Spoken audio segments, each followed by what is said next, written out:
son susceptibles de ser una variable independiente en lo que yo les expuse ahorita, es decir, en tratar de buscar mecanismos institucionales y normativos para propiciar que exista una mayor legitimidad, para propiciar que exista una mayor integración en la representación política. Puede ser de algunas regiones, pueden ser de algunos estratos sociodemográficos, pueden ser por las mujeres, pueden ser indígenas, puede ser que, si bien es cierto existe representación, no exista representatividad en muchos estratos socioculturales, y esto lo podemos ver que puede tener solución eminentemente racional por parte principalmente de quienes toman decisiones en las asambleas, en los congresos, en el Senado, en este caso, y es lo que se llama la ingeniería institucional. El componente que tiene que ver con la dimensión del sistema de partidos, y en esta perspectiva primera que decía, es una perspectiva muy institucionalista, es decir, las instituciones cuentan más que las personas. ¿Por qué? Porque las instituciones inciden en el comportamiento.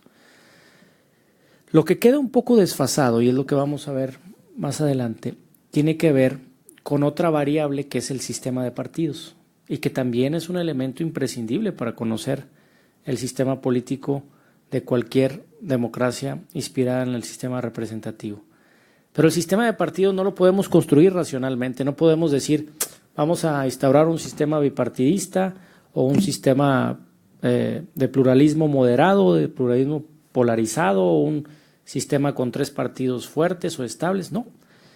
Eso viene más de una cuestión inherente al desarrollo y a la evolución de variables estructurales que tienen que ver con la dimensión sociológica, que tiene que ver con la dimensión histórica, y que sí, hay variables institucionales que pueden propiciar, y es toda digamos, el legado que nos dejó Maurice Duverger para decir cómo los sistemas de partidos funcionan o no en una dinámica bipolar o pluralista, si es representación proporcional, si es un sistema mayoritario, pero que no es un factor determinante, sino tiene aquí, digámoslo así, la historia, las variables estructurales tienen más peso que las instituciones. Entonces esto es un conjunto multifactorial de la realidad que tiene que ver en nuestro sistema político, lo que determina justamente los grados de legitimidad, los grados de consenso y los grados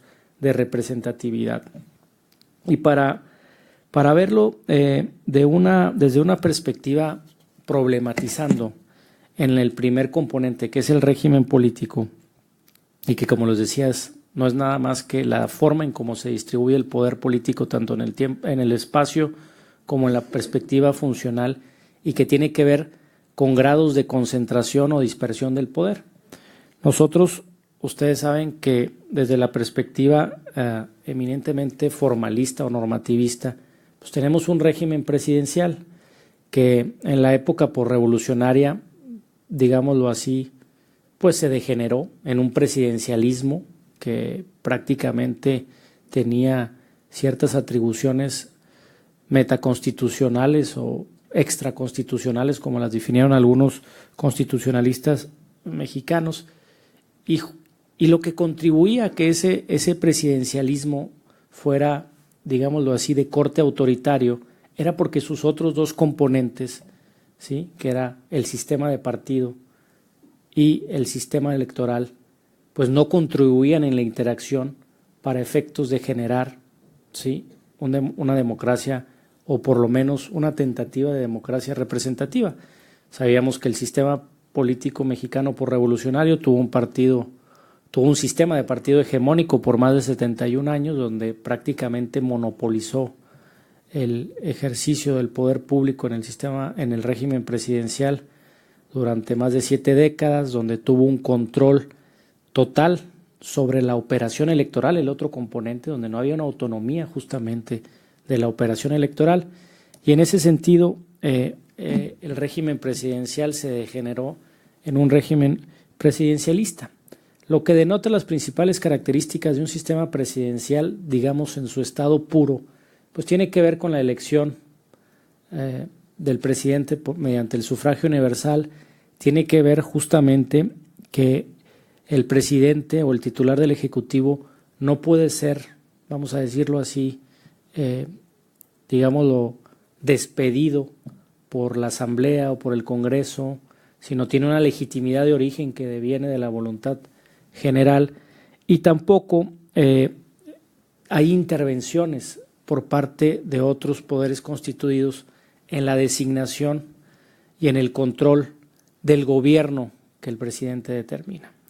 En esa perspectiva, después de 1997, solo por poner una situación, podemos ver la otra fase o la fase contemporánea de lo que vendría a ser el régimen político mexicano y la transformación, que muchos le han llamado transición, de nuestro sistema político, de un sistema autoritario a un sistema que intenta hacer o consolidar una democracia. ¿Por qué?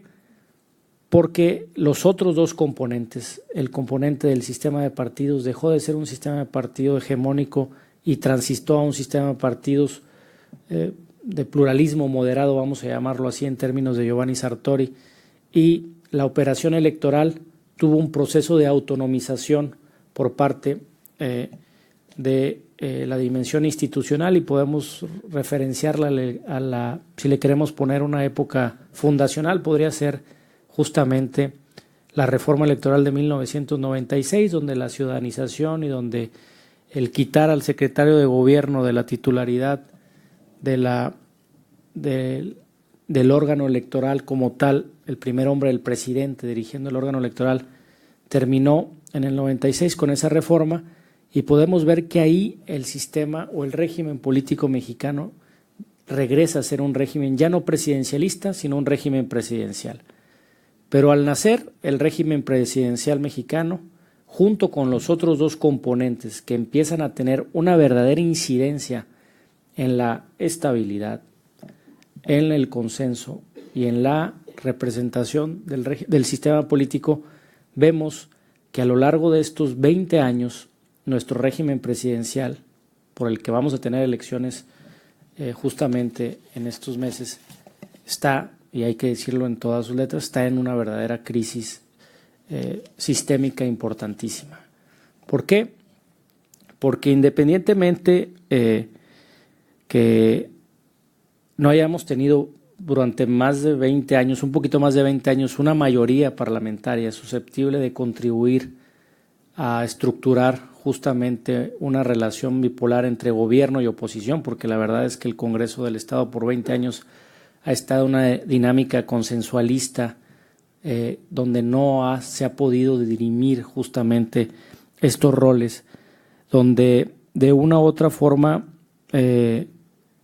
pues sí se ha sentado un pluralismo político, pero que la principal característica de ese pluralismo político deviene en un proceso de fragmentación del sistema de partidos. Es cierto que pasamos de un régimen eminentemente cuasi monolítico a una especie de, no tampoco voy a llegar al grado de decir de una atomización, pero sí de un pluralismo moderado que tiene ciertas tentativas de polarizarse, y que eso trae como consecuencia ciertas tendencias a la ingobernabilidad o a la inestabilidad.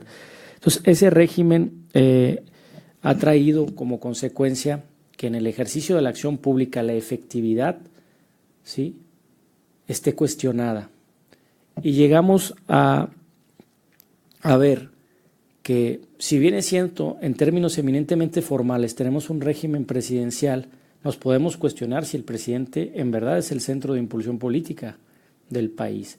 Y podemos ver, y si analizamos y metemos el microscopio a la dimensión de la evolución o la transformación, por decirlo de otra manera, que se ha dado en las capacidades legislativas que se ha otorgado el legislador, vemos que hay un aumento considerable en relación a lo que antes ejercían como atribuciones o funciones los diputados o los congresistas. Y lo podemos ver, incluso también lo podemos ver a nivel local y en muchas latitudes, pero el aumento de capacidades legislativas ha trastocado incluso ese ideal tipo del régimen presidencial, porque en ese aumento de capacidades legislativas los diputados, los senadores se han autorregulado el otorgarse justamente la potestad de ratificar un número importante de funcionarios de todo tipo, desde el gabinete del gobierno hasta pues un número importantísimo de funcionarios como nosotros, no nosotros exactamente, pero quienes nos nombraron a nosotros, que es el Consejo General del INE, que participa con otras instancias también autónomas, pero órganos de transparencia, etcétera, etcétera. En todos los organismos prácticamente que tienen una autonomía funcional en términos constitucionales, hay un aumento de la capacidad de designación que tienen los legisladores, solo por mencionar alguna situación. Aquí en Nuevo León, por poner otro ejemplo, si bien es cierto es un régimen que está fuertemente inspirado el régimen presidencial a nivel local, ustedes pueden observar el aumento de capacidades legislativas que se ha dado esta legislatura y es un proceso de mutación o de transformación del régimen, aunque no lo queramos ver así, pero ahora el Congreso del Estado puede incluso modificar el presupuesto que es enviado por el titular del Ejecutivo, solo por mencionar un ejemplo. Entonces, a pesar de que existe este reposicionamiento estructural y funcional de los partidos políticos, de este componente que antes no existía como tal, con una verdadera expresión institucional en la dinámica del sistema político, vemos que pues, la elección presidencial, y lo vamos a ver ahorita en el 1 de julio, sigue estructurando justamente las expectativas o sigue siendo, vamos a decirlo así, el santo grial del proceso electoral o de la dinámica política en México. Es la elección, muchos dicen la grande, es la elección, digámoslo así, que incluso en la época de precampañas vemos que prácticamente por lo que implica trae como consecuencia una sobreexposición mediática y lo vivimos aún hoy en día que estamos en tiempos de intercampañas a nivel local y es lo que prácticamente está ahorita en juicio. Sin embargo, podemos cuestionarnos en uno de los primeros recursos justamente del sistema político si nuestro régimen presidencial estructura de manera o incide de manera funcional en la legitimidad de nuestro sistema político en general. Es decir, si olvidemos del presidente como tal, si nosotros observamos, y no hay que observar tan lejos, sino si vemos la evolución de los grados de aceptación de nuestro orden político institucional, podemos ver algunas encuestas de valores, sobre todo algunas encuestas manejadas por el Instituto de Investigaciones Jurídicas dirigidas por Fixamudio, estas encuestas, donde se denota que existe una crisis a nuestro orden político institucional, principalmente a nuestra Constitución, donde va contenida el régimen. El 75% de los mexicanos llaman a un nuevo constituyente para hacer una nueva Constitución porque no se identifican. No hay esto que dicen los alemanes, no hay digámoslo así, sentimiento constitucional por parte de la ciudadanía en términos generales, no quiero decir que de manera total, pero sí hay una crisis de identidad con los valores que emite nuestra Constitución y ahí va implícito el régimen. Si ustedes observan la dimensión de la aceptación que tiene justamente o que ha tenido últimamente el titular, por decirlo así, del Ejecutivo en términos del régimen presidencial, la legitimidad de origen ha sido muy baja.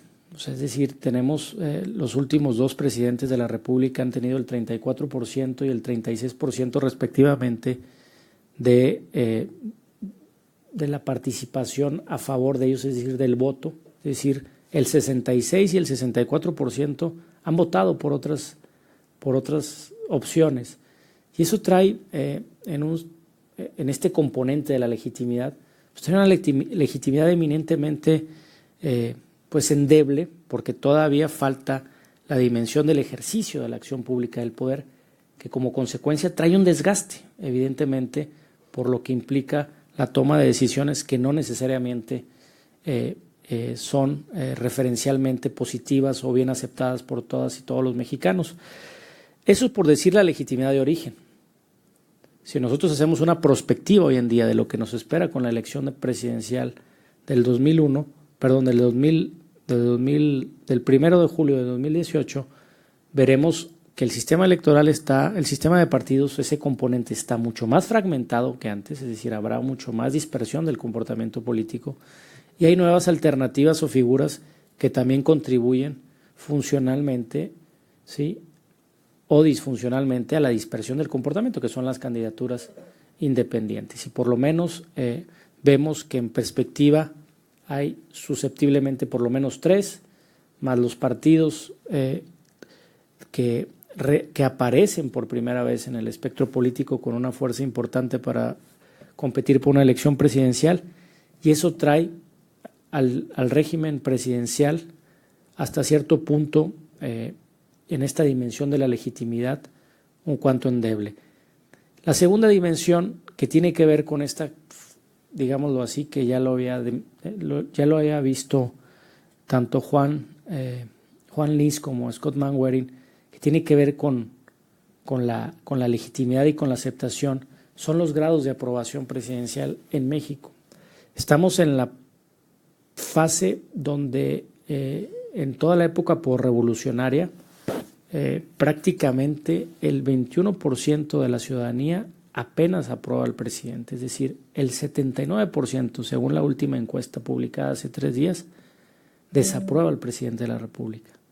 Estamos pasando de que en esta misma época, vamos a decirlo así, en el sexenio pasado, se gozaba de un índice de aceptación del 49%, casi la mitad.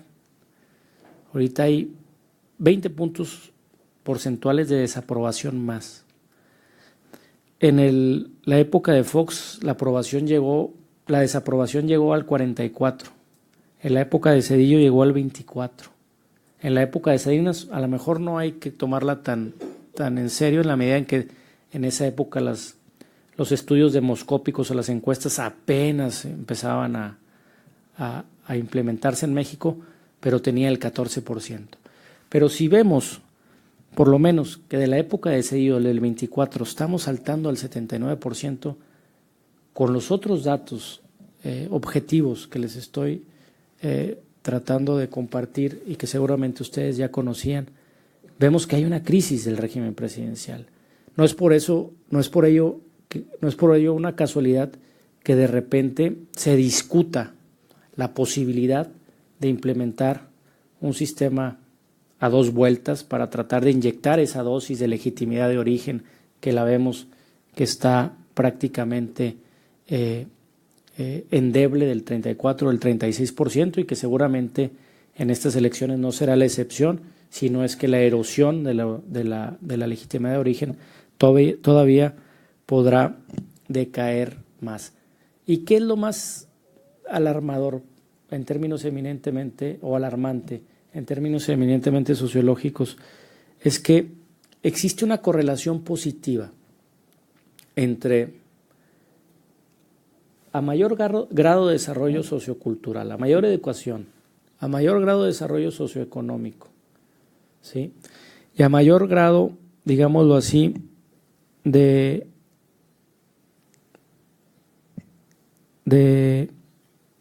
educación, dije, sí, y a mayor grado de juventud, por decirlo así, se correlaciona positivamente con esa desaprobación, tanto al orden constitucional, si vemos las encuestas de valores que publica el Instituto de Investigaciones Jurídicas de la UNAM, si vemos las encuestas de salida en las elecciones y si vemos los índices de aprobación. Es decir, nuestro régimen presidencial como tal está prácticamente, ¿sí?, en una crisis de legitimidad importante. Y lo podemos ver en muchas dimensiones, lo podemos ver en el discurso y en las conjeturas eminentemente informales de las pláticas, etcétera, etcétera, pero estos son datos duros. El escrutinio presidencial como tal no ha tenido 2 grandes funciones.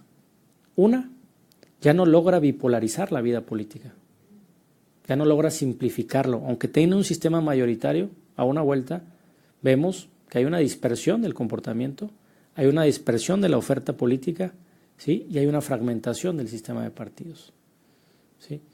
¿Eso qué trae como consecuencia? Pues trae como consecuencia que los efectos psicológicos de los que hablaba Maurice Duverger en el comportamiento electoral, pues implique que no necesariamente estemos en una dinámica bipolar, sino que estemos a veces decidiendo votar por el menos malo y no necesariamente, o por el que consideramos el menos malo y no necesariamente por la opción que nosotros ideológica o programáticamente queremos. Entonces, el régimen presidencial ya no estructura de esa manera el comportamiento político, por lo menos en México. Y es la crisis del presidencialismo que tuvo en América Latina y que autores como Juan Lis y Valenzuela describieron a lo largo de la década pasada. Pero tampoco el régimen presidencial, en concordancia y en concomitancia con el régimen electoral o con el sistema electoral mixto que tenemos, no ha logrado por 20 años, ¿sí?, a pesar de la presidencialización del escrutinio, no ha logrado estructurar una mayoría de un partido, o por lo menos de una coalición de partidos. Y eso ataca a otro componente de los recursos del sistema político, que es la efectividad, ¿sí?, que es la estabilidad.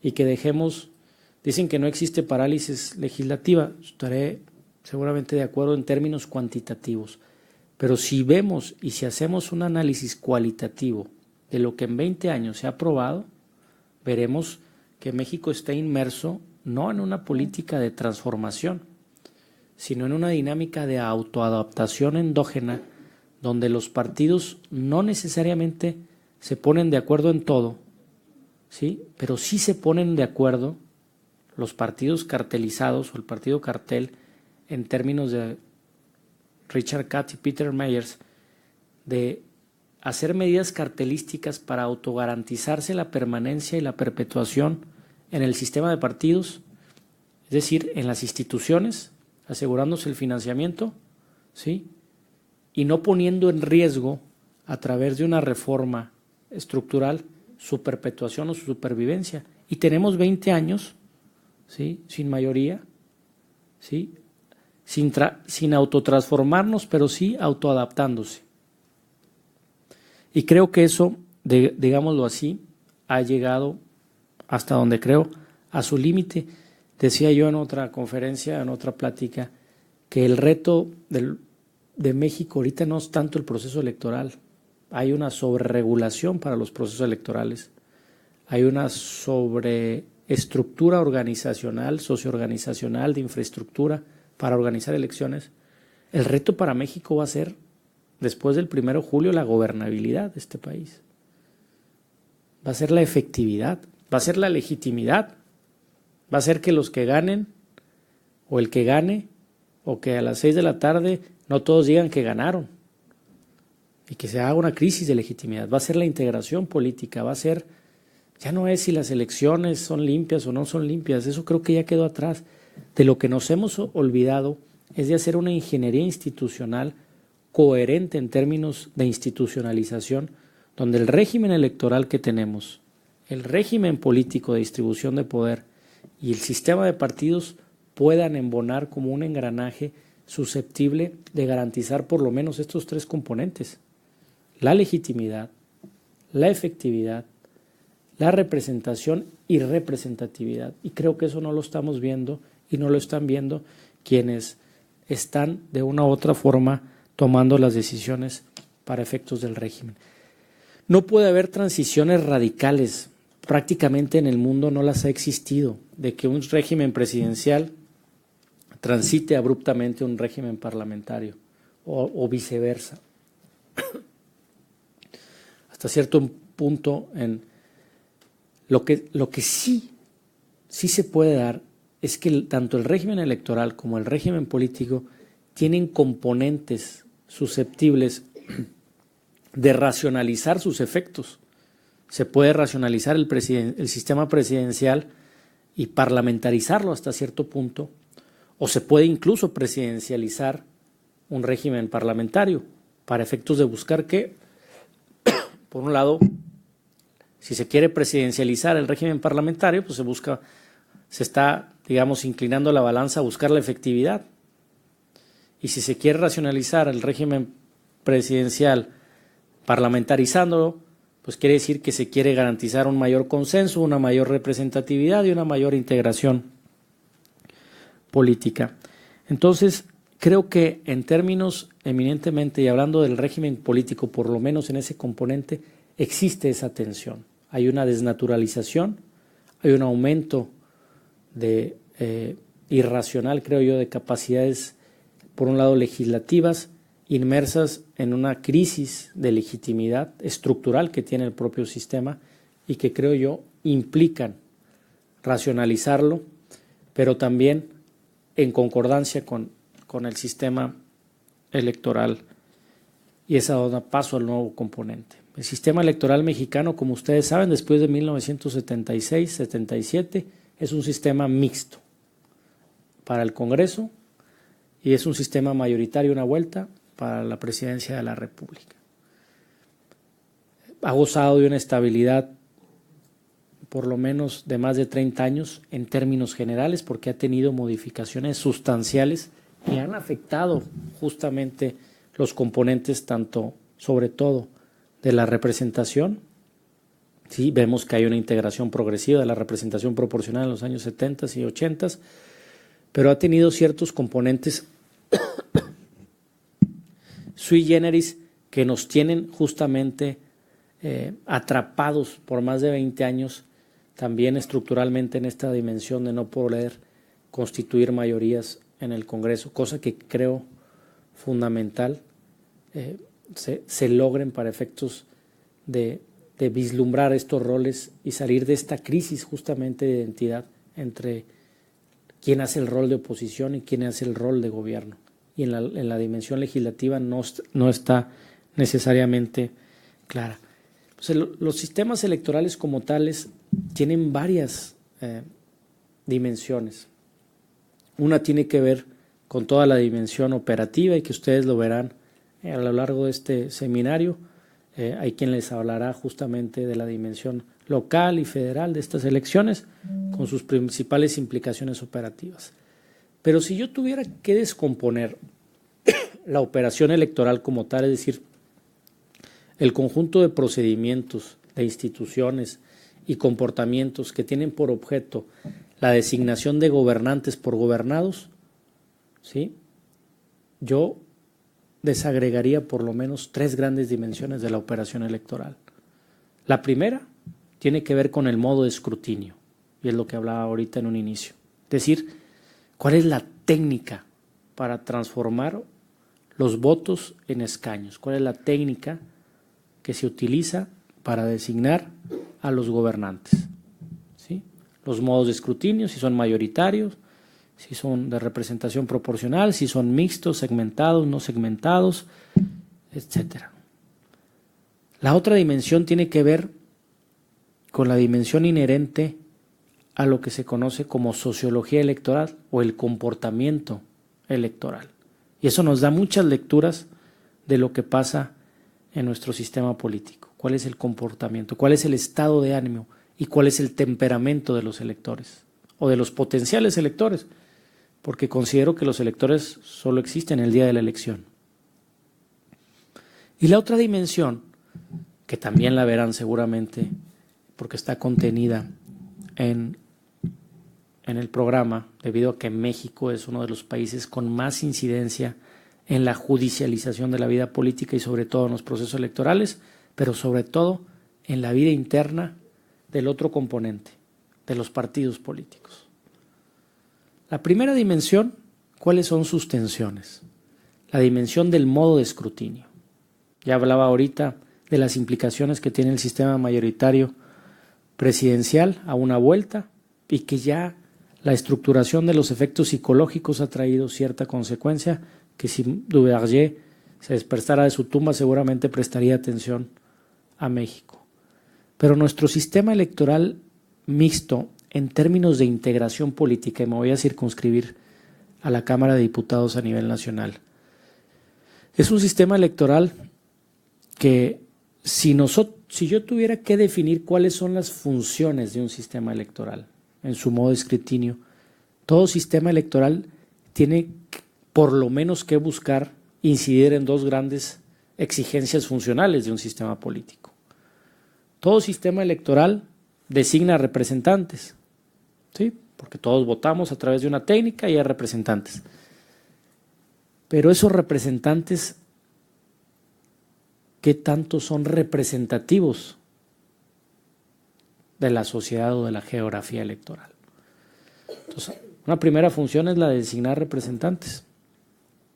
Y la otra tiene que ver con la dimensión de generar gobiernos, generar mayorías. ¿Sí? No podemos vivir en sistemas políticos que estén basados, por lo menos en América Latina, que estén basados en el consenso. No somos las democracias consociativas que estudió Aren Lippard allá en Finlandia y en otros países. Somos México. Y cuando escuchamos un discurso político que estábamos buscando los consensos, ¿cuáles consensos? La política es conflicto ideológico, programático, y por eso hay elecciones, a ver quién resuelve las cosas desde una perspectiva, ¿sí?, programática e ideológica, porque un partido A tiene un programa para garantizar resolver el problema de seguridad y el partido B tiene otro. Seguramente no creo que todos, cuando dicen es que esto no debe politizarse, no, claro que debe politizarse. Por eso hay elecciones y por eso se plantea a la ciudadanía cómo vamos a resolver el problema del agua. No creo que todos lo resuelvan igual, ¿sí? La centralización o la descentralización, si hay mandos únicos o no hay mandos únicos, creo que son cuestiones que se deben dirimir. Bueno, las dos grandes funciones de los sistemas electorales tienen que ver también con las decisiones que se toman racionalmente cuando los diseñamos.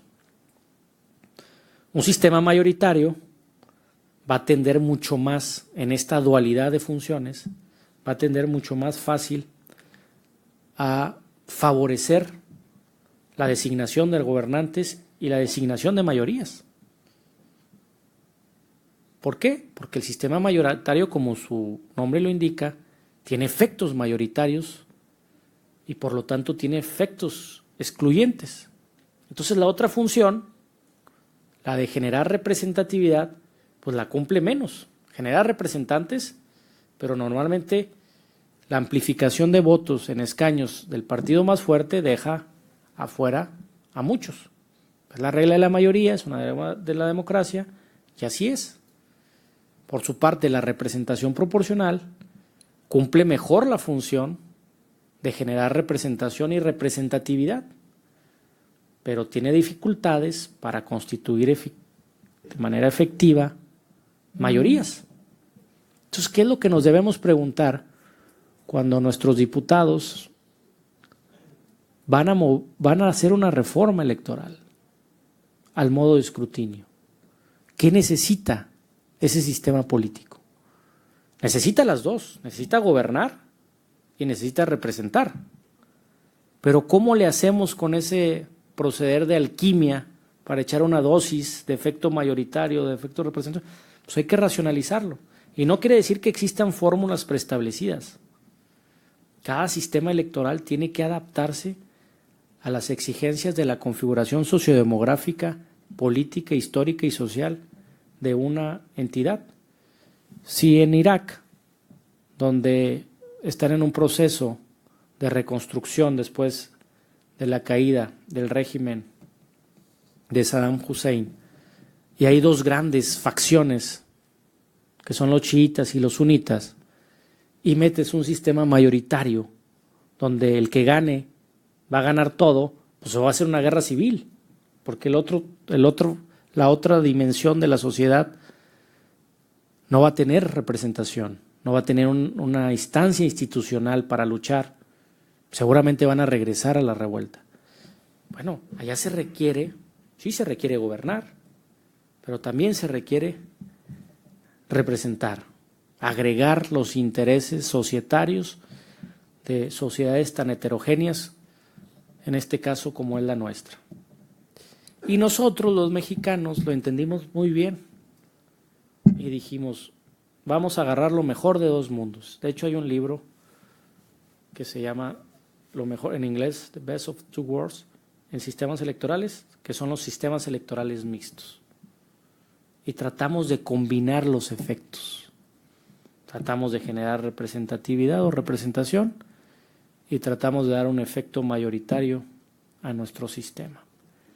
Pero nuestro sistema electoral mixto, a mi juicio, tiene esta tensión tan fuerte que, si bien es cierto que pretende conciliar esas dos exigencias funcionales, tiene algunas disposiciones sui generis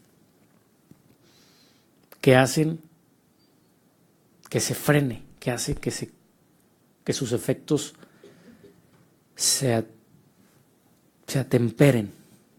Tenemos un límite a la sobrerepresentación del 8%. Entonces el efecto mayoritario topa y no puede. Pues no vamos a tener nunca una mayoría. Ningún partido podrá tener más del 60% de la Cámara. Es otra situación que también trae consecuencias. Y esto, unado a una fuerte dispersión en la configuración de nuestro sistema de partidos, pues cada vez estaremos más lejos de lograr justamente, ¿sí?, contener esta exigencia de efectividad, ¿sí?, de generar gobierno, de generar por lo menos decisiones de una mayoría, buenas o malas, pero habrá la consecuencia para que en otras elecciones votes, y para eso existe la alternancia, o por eso se da el fenómeno de alternancia en las democracias competitivas. Eso quiere decir que ya casi llegué a mis 40 minutos.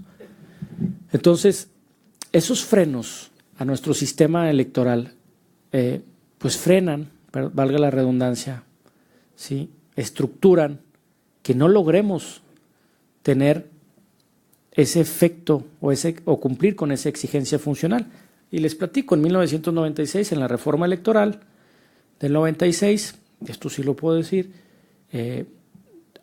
la estudié muy a fondo, no en ese momento, un tiempo más adelante, cuando se discutía la reforma, pues había un gran temor, había una gran reivindicación por los partidos de oposición en ese entonces, que era que ya no se quería que el Partido Revolucionario Institucional garantizara la hegemonía del Congreso, es decir, garantizara el control del proceso de reforma política, o de reforma de cualquier ley, tanto en el proceso ordinario como en la reforma constitucional.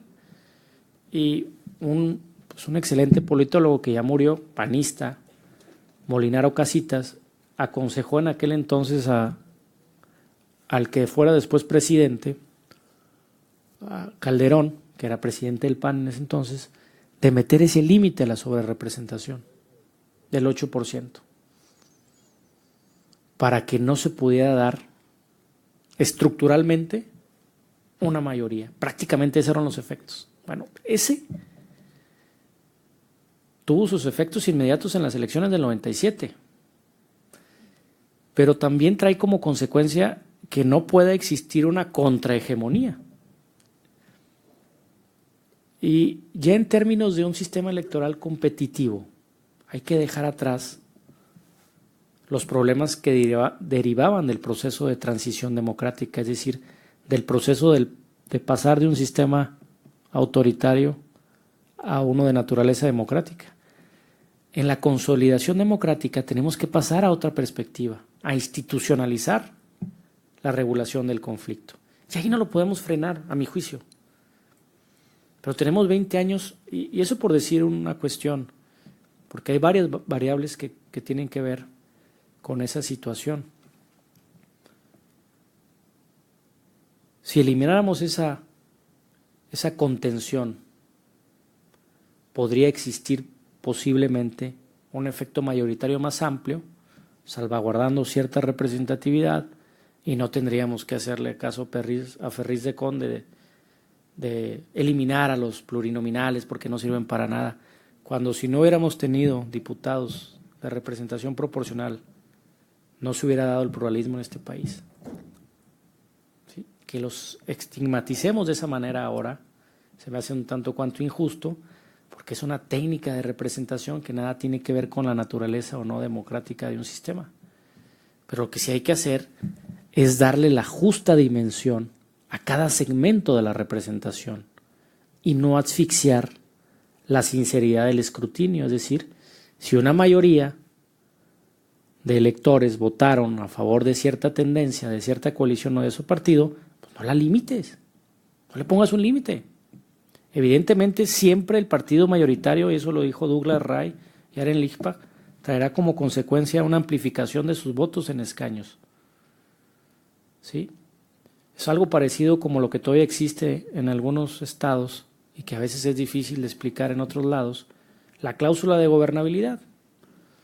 Saco el 35% de los votos y automáticamente obtengo el 51% de los escaños. Ahí no hay límite a la sobrerepresentación, ahí se estructura la sobrerepresentación y se amplifica de manera exorbitada, en más de 25 puntos porcentuales nada más por decreto de ley.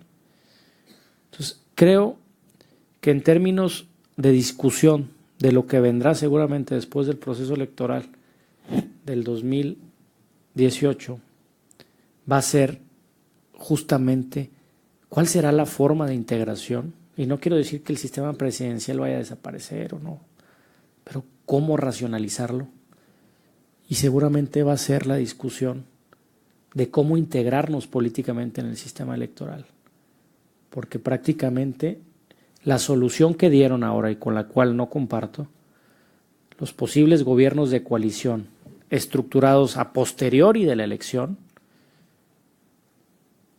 ya estamos anticipando que no va a haber mayorías, pero entonces le vamos a dar la facultad al presidente que con el Senado estructure un gobierno de coalición y se pongan de acuerdo cupularmente las élites y la voluntad general. ¿Por qué no tenemos gobiernos que de la voluntad general y de la legitimidad se estructure justamente esa dimensión de la representación y que juegue justamente con la representatividad y con la efectividad? No ataco el otro componente porque ya me pasé de 50 minutos.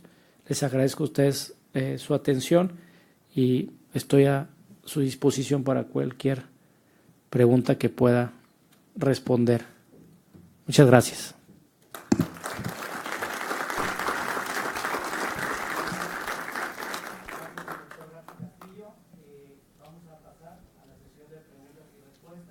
Les vamos a pedir, la dinámica es de la siguiente forma, levantando su mano y se aproximará una persona de aquí de la Comisión Estatal Electoral para prestarles el micrófono. Les pedimos nos digan su nombre al inicio. Adelante.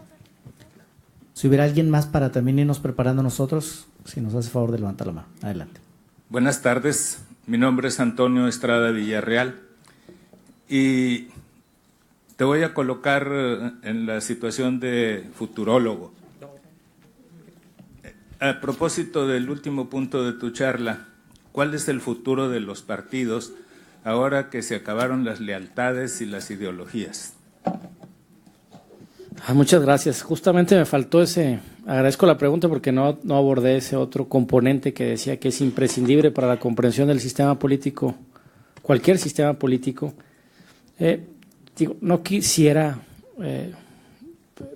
pecar de ingenuo y de esotérico tratando de adivinar lo que va a pasar con los partidos. Lo que estoy seguro es que partidos seguirá habiendo.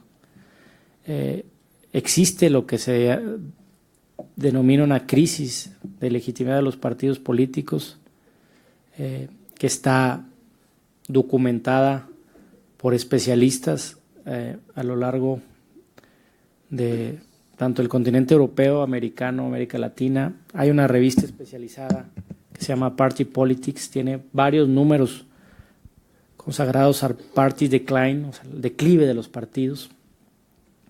Sin embargo, yo considero una cosa.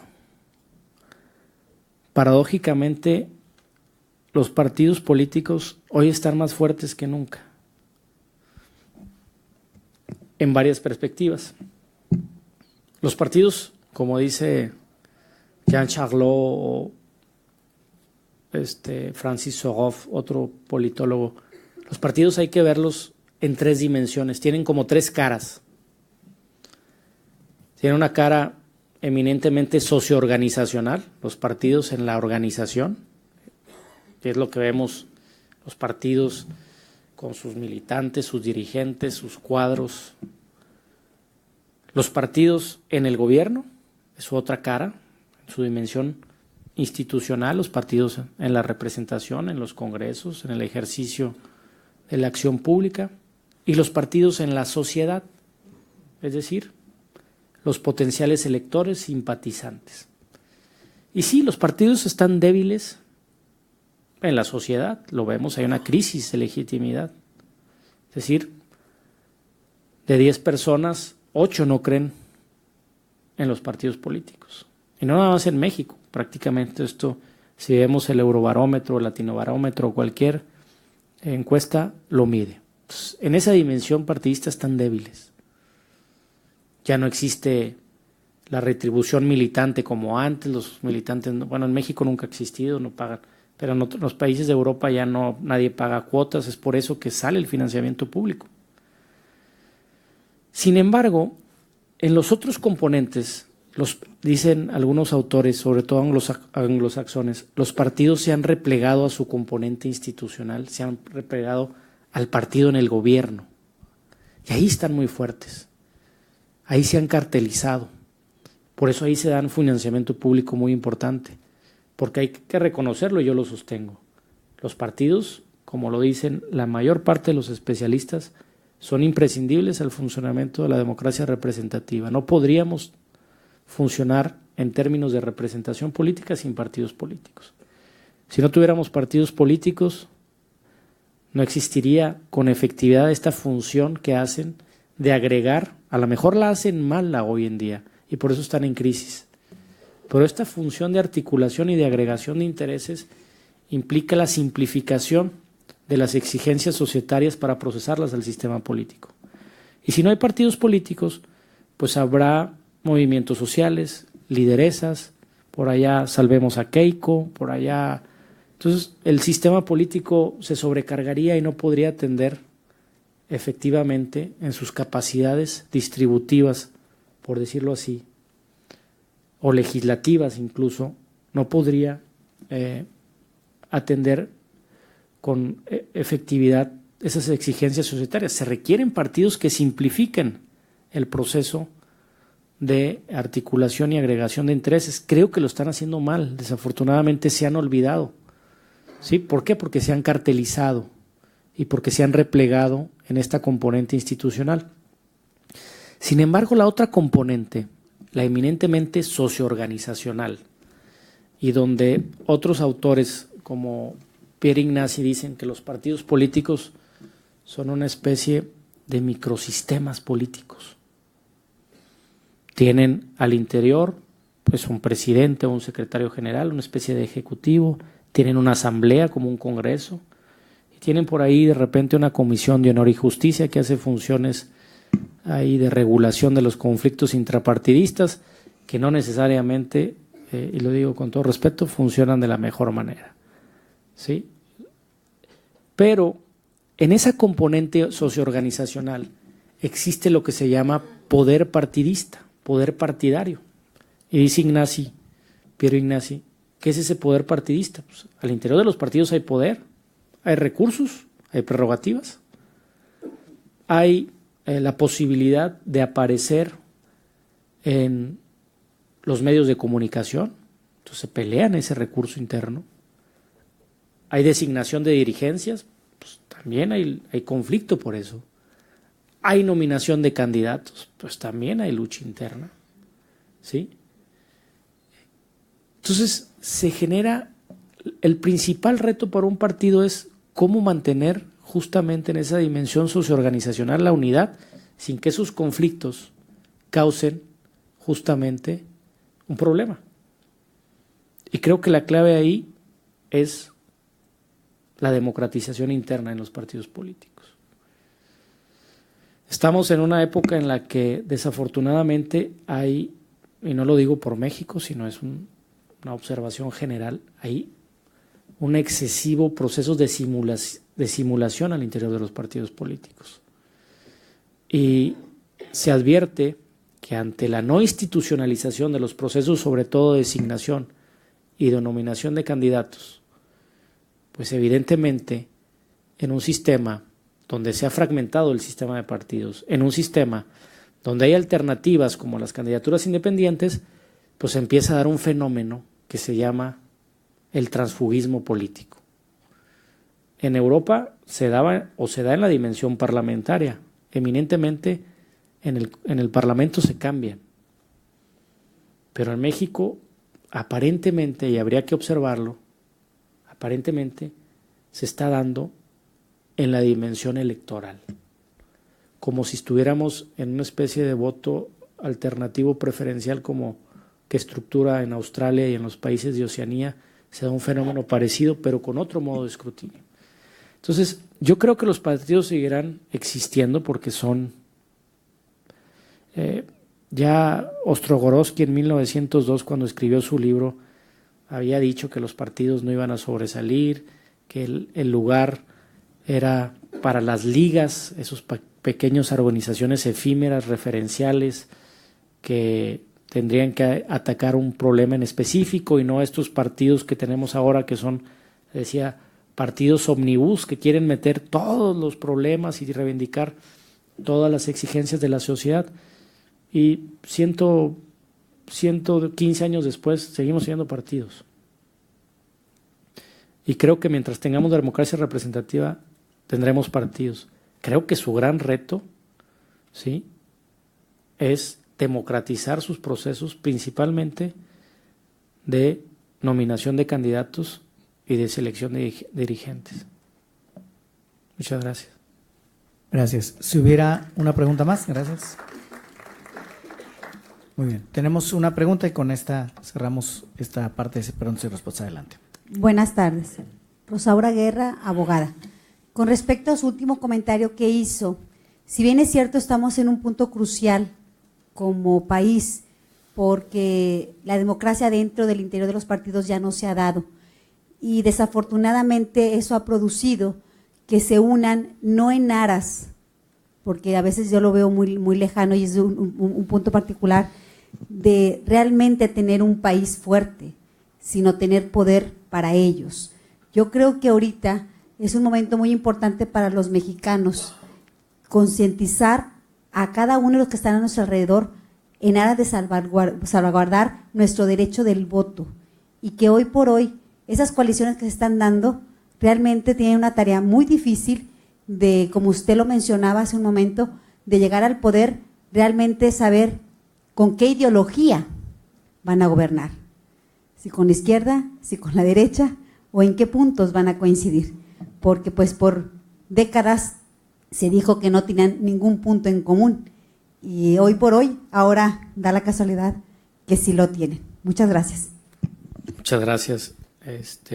Pues creo que la forma en que se estructura el comportamiento político, pero sobre todo las estrategias de alianza, son fundamentalmente, digámoslo así, incididas por el contexto. Y hay quienes justifican ciertas alianzas entre el agua y el aceite, por decirlo de una manera, porque en tal geografía electoral no se ha dado un proceso de transición. Entonces, lo que está en juego es transitar o no a la democracia, y por eso se vale todo. En otras dimensiones geográficas y socioculturales, las alianzas pueden tener otras connotaciones y podemos ver justamente la variabilidad de que a nivel local pueden ir sin alianza y a nivel nacional sí. Entonces, la política tiene muchas facetas. Creo que la responsabilidad que tenemos nosotros como ciudadanos es justamente de forjarnos ese juicio político a través, pues, de la información preliminar de lo que está en juego en el sistema político, de lo que responsablemente tenemos que ir a decidir, y creo que eso es importante, y poder ver el abanico. Afortunadamente, lo que no podemos soslayar y lo que no podemos negar es que vivimos en una democracia, que seguramente no es perfecta, ¿sí?, pero de que quienes están designados como representantes y como gobernantes están designados porque ustedes y nosotros los pusimos ahí. Esa es la realidad. Nosotros, es la agregación de la voluntad general la que ha determinado incluso la calidad de la democracia que tenemos en los perfiles socioculturales y socioprofesionales de quien toman las decisiones en nuestro estado, en nuestro país, en nuestros municipios. Esa es una realidad. Creo que hay una corresponsabilidad y creo que es importante que pues nosotros forjemos nuestro propio juicio en función del contexto, en función de la coyuntura y en función de nuestras expectativas y realidades sociales. Muchas gracias. Muchísimas gracias. Agradecemos al doctor Mario Alberto Garza Castillo esta ponencia, con el tema Sistema Político Electoral Mexicano. Ahora quiero invitar al maestro Ruy Guerra González, titular del Departamento de Educación Continua de la Facultad de Derecho, nos haga favor de hacer entrega del reconocimiento al doctor Mario Alberto Garza Castillo por esta ponencia. Antes de proceder a la entrega de este muy merecido y justificado reconocimiento, nada más quiero recordarles, mañana continuamos con estas jornadas del seminario a partir de las 5 de la tarde en el tercer piso del Auditorio CEPLO de la Facultad de Derecho y Criminología de nuestra Universidad Autónoma de Nuevo León. Bien, quiero dar un ligero testimonio y agradecerle, gracias, de manera muy breve, que como era de esperarse, a la gran contribución aquí del señor presidente de la Comisión Estatal Electoral, en este inicio del Seminario de Derecho Electoral, una plática como de manera modesta, él lo puntualizó, muy completa, muy didáctica, adicionalmente hablando, y dando respuesta a todas las inquietudes que actualmente surgen, inclusive en el aspecto subyúdice de que nos encontramos inmersos, como él lo dijo, en el proceso electoral, pero de una manera jovial, directa, ha dado respuesta a las inquietudes que surgieron el día de hoy. Maestro, institucionalmente, al nombre de la Facultad de Derecho y Criminología de nuestra Universidad Autónoma de Nuevo León, le entregamos, como dije, un merecido reconocimiento por su intervención y esperamos seguir contando con la cooperación y solidaridad que siempre ha mostrado usted de esa institución para con nuestra gloriosa universidad. Felicidades. Muchas gracias al maestro Ruy por estas palabras. Gracias también a todos ustedes por su asistencia. Antes de terminar, quiero invitar a las consejeras y consejeros electorales. También le pedimos al maestro Ruy que permanezca en este espacio y queremos también invitar al licenciado Alonso Martínez Arrieta, subdirector de vinculación de la Facultad de Derecho, nos acompañe para la toma de una fotografía del recuerdo y dar testimonio de esta presentación, de esta primera sesión. Al tiempo que aprovecho también para invitarles, recordemos que está abierta la convocatoria para participar como observadora y observador electoral en este proceso electoral. El cierre de esta convocatoria es hasta el 31 de mayo y ustedes pueden encontrar las bases. Aquí hemos estado compartiendo al inicio, en el registro, las bases para participar. De igual forma, queremos invitarles, en un momento más se tendrá la presentación de la película Yo, Daniel Blake, la naturaleza humana frente a la razón de Estado, dentro del primer ciclo de cine, Derechos Humanos, Democracia. Esto será aquí mismo en la sala de sesiones de esta comisión a las 7 de la noche. Muchísimas gracias a todas y todos por su presencia. Gracias a quienes siguieron la transmisión a través de nuestras redes sociales. Que tengan ustedes una excelente tarde de jueves.